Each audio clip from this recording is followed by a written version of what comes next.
বিসমিল্লাহির রহমানির রহিম। প্রিয় সাংবাদিক ভাই, সবাইকে আসসালামু আলাইকুম। আমি মেজর ফজলে আরবি, আমি কোম্পানি কমান্ডার যশোর র্যাব 6।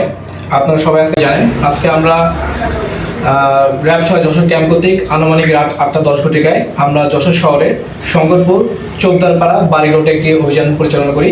আমরা গোপন তথ্যের ভিত্তিতে জানতে পারি যে সেই জায়গায় মোহাম্মদ সাদাত হোসেন তার বাসায় একটি বিদেশি অস্ত্র রয়েছে, এবং এই গোপন তথ্যের ভিত্তিতে আমরা একটা অভিযান পরিচালনা করি এবং অভিযান পরিচালনা করে আমরা একটা বিদেশি অস্ত্র উদ্ধার করতে সক্ষম হই।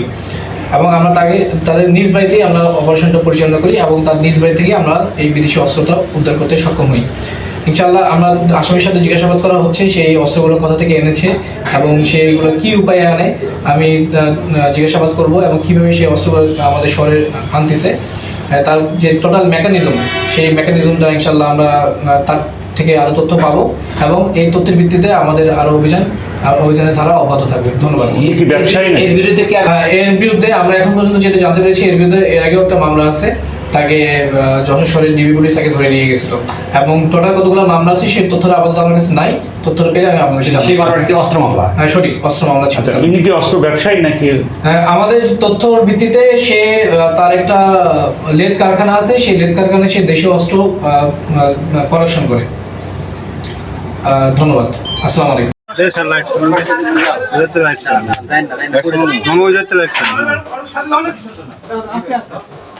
ক্লিয়ার ভাই করবো স্যার? হ্যাঁ নেন নেন, একটা উজু ধরেন। এই দেখছেন, আপনি দেখছেন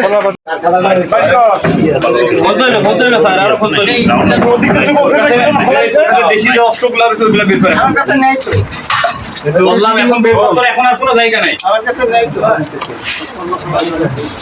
অস্ত্র আরো আছে স্যার ভাই সেই অস্ত্র তো ভাই এদিকে সবাই ভাই দেখছো এটা বলে দেখছো তুমি ভাই সাক্ষী মিল কোথায়?